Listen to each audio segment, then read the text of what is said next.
Yes, good evening. My name is Wallace Gator Bradley, and I'm the president of United in Peace, Inc. Got a very interesting show today.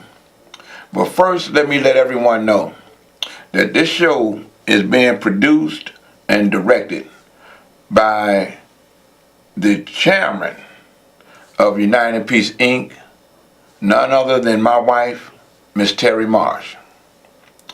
And I'm blessed by God to have her as my wife. With that, I want to say to God be the glory. And there's a lot of things that's happening. So let's get on with the show. First of all, I want to start off by giving my condolences to the young anti-violence activist that was killed in the Southside shooting. Here was a young brother, I believe he was 19 years old. Delmonte Johnson. He spent a vast amount of his life speaking out against gun violence plaguing the Southside community. He wasn't a gang member. He was someone that was doing what he felt was right by doing what he felt was a part of the solution to tell individuals to put the guns down. And now he's one of the victims of senseless violence. My condolences go out to his family on behalf of my family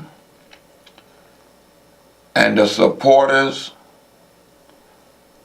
of United in Peace, Inc.,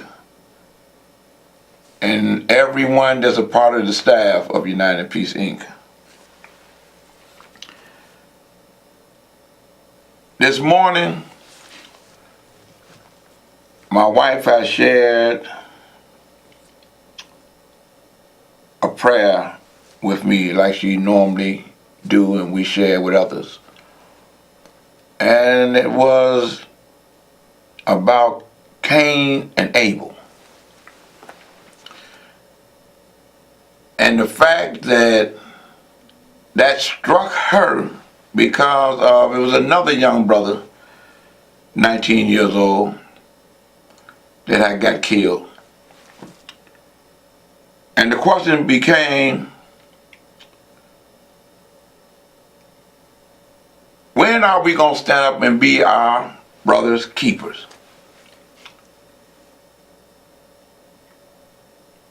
That was a question that Cain asked God. Was he his brother's keeper? And as you know, Cain was the one that slew his brother Abel out of jealousy. I want to say this. Brothers, let's take it upon ourselves to start moving forward with the grace of God and asking for God's protection to cover all of us that's willing to be our brother's keeper. I'm committed to being my brother's keeper.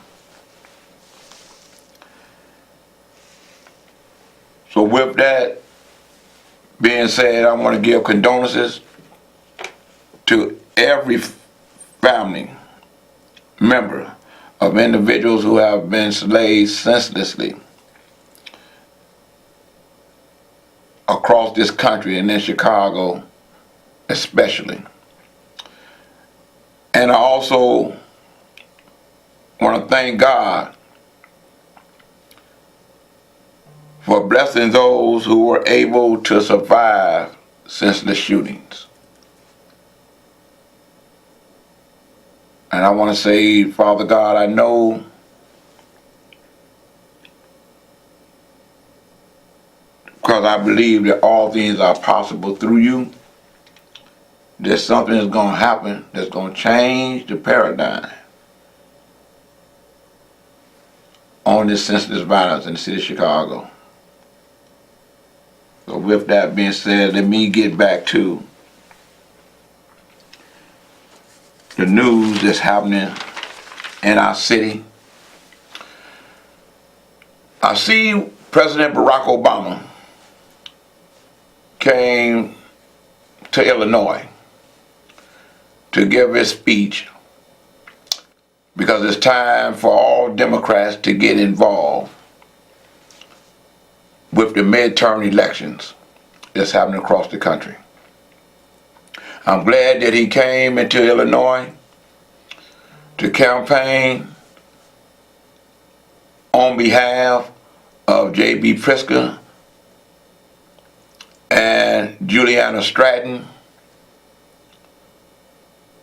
someone that he know in order to keep this state blue and to help bring the blue wave across this country to elect Democrats to help change what is happening in Washington, D.C. and change what is happening to states across America. I was glad to see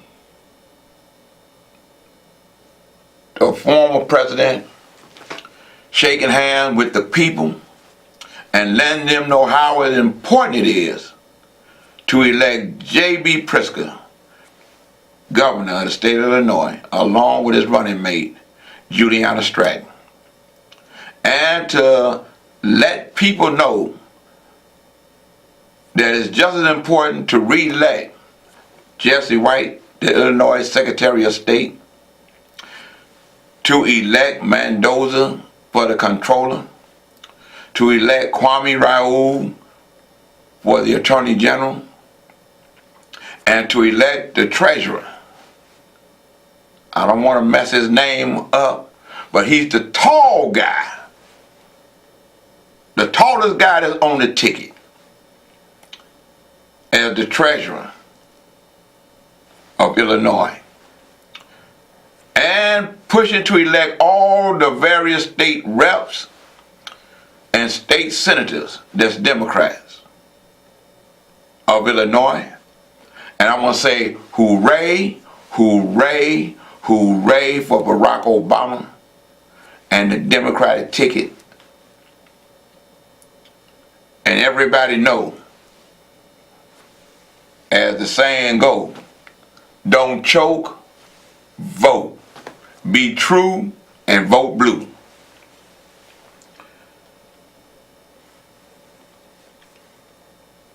One of the things that's happening now is that this new CPD decree, an agreement, and some says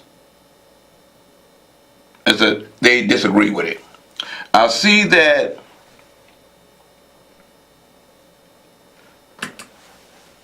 the Chicago City Club of Chicago, they had a panel where it consists of Lori Lightfoot, who's a candidate in the race for mayor for the city of Chicago. It also had the Fraternal Order Police President, Kevin Graham, okay, who's against the decree, and the former CPD First Deputy Superintendent Escalante. One of the things that was a holdup in Mayor Rahm Emanuel and Lisa Madigan coming together on an agreement to present before the federal judge was this major fact. Illinois Attorney General Lisa Madigan wanted the police to be able to report every time they pour a gun on an individual. The police department, the Fraternal Order Police, didn't want that to happen. Well, the mayor and Lisa Madigan came to an agreement, so they can present that before the federal judge in order for the federal judge to appoint a monitor for this decree. That's a great first step. And it's my understanding the police officers won't have to do so much paperwork, but every time they pull that gun, they got to call it in.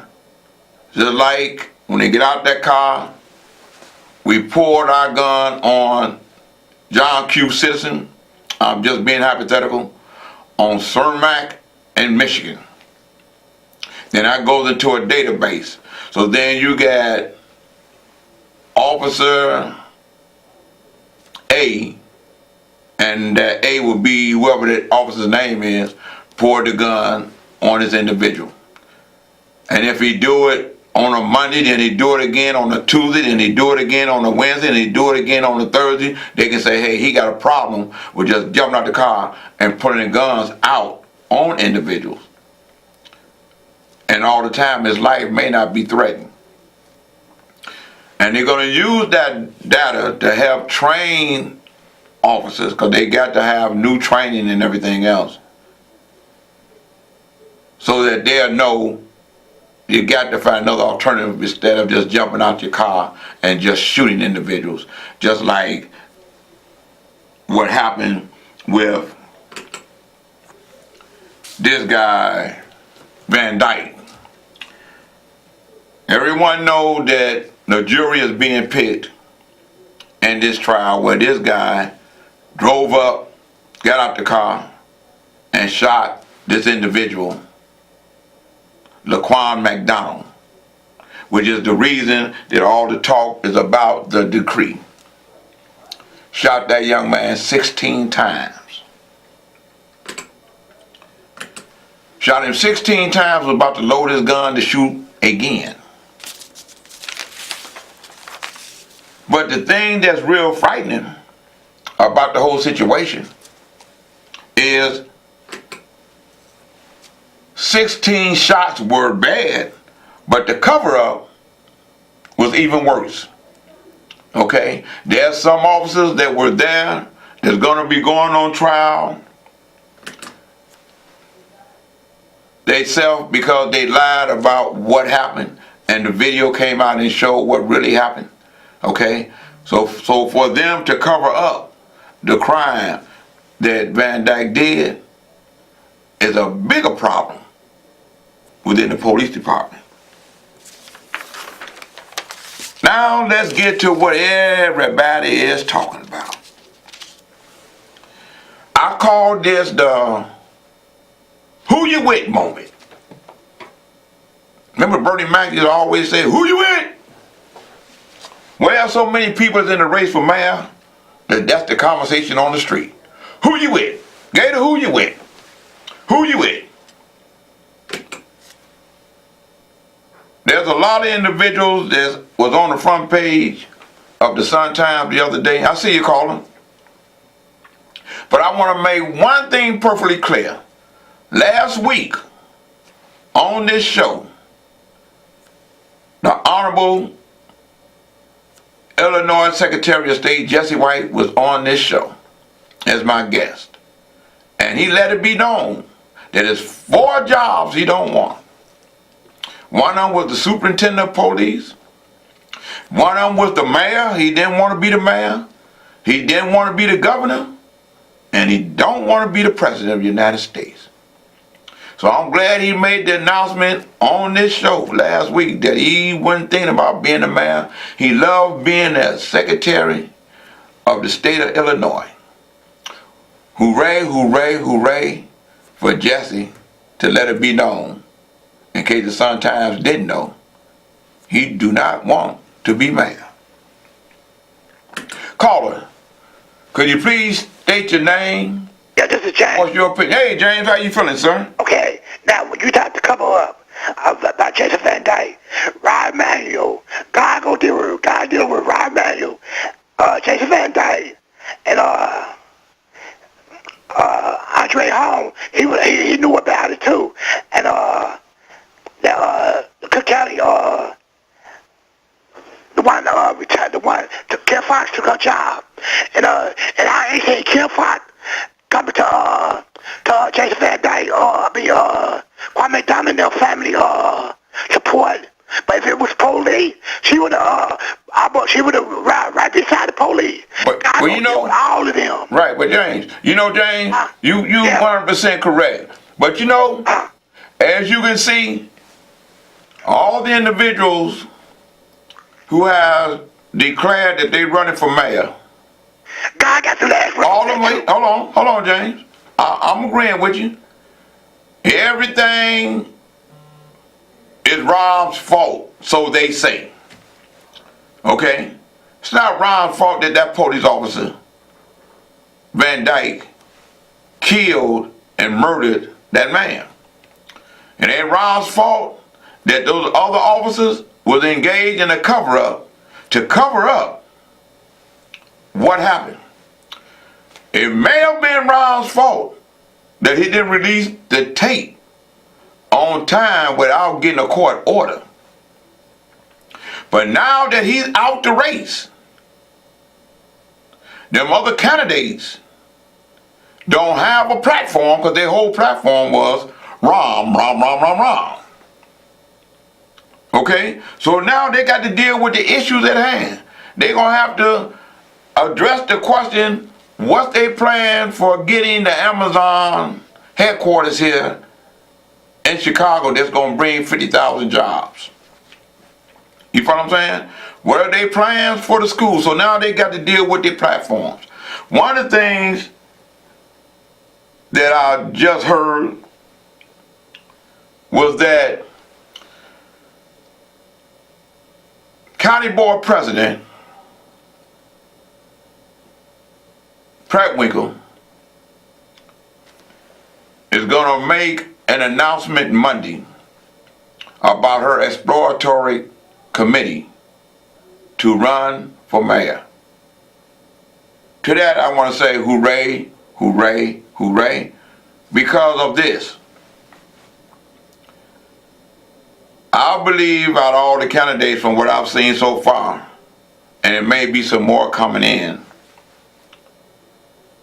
she's the one that knows city government, county government, housing organization, can get the money, not just to run for mayor, but also to be able to get the funds to try to offset taxes in order to help us solve the pension problem here in the city of Chicago and a host of other problems. One thing I found out, I saw a story that dealt with how much money was being raised for the candidates in its totality. And it came to about 12 million. With all the candidates that's running for office, inclusive of Ron when he was running. 12 million. Out the 12 million, Ron had raised 10 million. So the closest one to Ron was Lori Lightfoot, and she had 500,000. I think that's what I read. And I thought that maybe it would have been Willie Wilson that probably had $1 million in his fund, but he probably put some more money in his fund because it was the donation of the $100,000 that made it where an individual can raise untold money to run. Caller, I see you coming across. Could you state your name and share your opinion? Yes, Gator. This is Steve, and how you doing this evening? Hey, Steve, I'm blessed. How about yourself? I'm going to try to make this real quick. 2 quick comments. The day that you had Jesse White on, I called you and told you in that Sun Times paper, wasn't that a shame? The whole front page were people talking about running to be a mayor. I think that's just too many people for me, but, that's the way we live in the greatest United States of America, so you're able to do it, so just do it. Number two, and let's get back to the mayor. Just one thing, and it's always stuck a crawl in me, that penny tax. Okay, let's go back with the murder of the young guy that Van Dyke did. Yeah. You know what the worst? I didn't study it. I didn't read about it. I just listened, made my opinions, and I still kind of evaluate it. The sad thing about that, he was not the first Right. or the second or the third policeman to get there. There was other policemen on the job right there. He Right. was in his car. He's listening to everything Right. was being said. Not once did they ever say shots being fired, Right. gun pulled out, or anything. That man drove down the street, Correct. got out of his car, and just started shooting. Correct. That was the bad thing You about know- it. You hit it, the hammer. I mean, you hit the nail on the head. First off, I want to thank you for calling into the show and asking Secretary Jesse White the question about the mayoral race. And I never forget that he came out and he said, I want to answer that question. And he answered that question for you. Mm-hmm. And then, like you said, because that same thing I said when I saw the paper, how could they put that man's name in there when publicly he let it be known, not just on my show. I'm glad that he did it on my show. I'm glad that you called into the show to ask the question. Mm-hmm. You follow what I'm saying? Okay. And now we got to move onward and forward. And one of the things that I see with Rahm Emanuel getting out of the race. Hey, Gator, I got to get out of here. Let me get out there so I can hear your smile so I can get dressed. I'll talk to you next week. My man, yeah, you will. Thanks, Bob. All right. You know, one of the things that's very important with Rahm getting or making a decision to get out the race and to spend real righteous quality time with his wife Rue, I understand that as a parent and as a husband. Your children are gone away to college and you got a chance to be with her and you got a chance to laugh and joke. Like he said, one of the things he's going to treasure the most is being able to take her a cup of coffee or a cup of tea to her in the morning, instead of her having a cup of tea in her hand to give to him as he's running out of the door. Peace of mind. But it also exposed a lot of individuals. You got to come on and show where you're qualified to be the next mayor.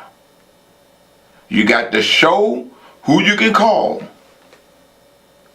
Don't just scream about standard and poor or call it standard and poor. You got to let the people in the city of Chicago know that you're willing to accept that responsibility and be accountable. Whether you right or wrong, and make decisions that you feel is right for the residents of the city of Chicago.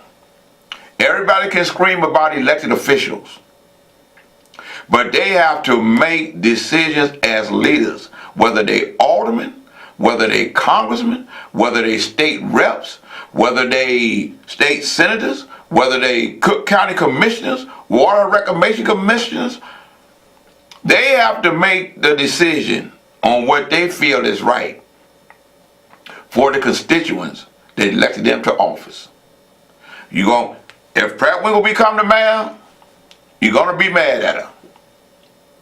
If she don't become the mayor, you're gonna be mad at the person that become the mayor when he don't have the solution to keep the schools open, or he make the decision to close the school because the population in that school has went down. All I can say is this: let us as a people in the city of Chicago, in the county of Cook especially, in the city of Chicago, in the state of Illinois especially, in the city of Chicago, don't choke, get up, out, and vote. Register to vote. And let all the candidates that say they want to run for mayor, you got a right to. I'm glad you're making the decision to run. And may you have a good campaign. But at the end result, whoever become the mayor, I'm asking the people in the city of Chicago, let's help support that person that's going to be the mayor of the city of Chicago. And I'm asking the mayor of the city of Chicago, listen to what the people have to say. The next mayor need to be a good servant, like the Honorable Secretary of State Jesse White is a good servant for the people in the state of Illinois. And with that, I want to say, don't choke, vote November 6, 2018. I'm asking you to vote for J.B. Pritzker, that's for sure. And be true and vote blue. And I want to say, to God be the glory.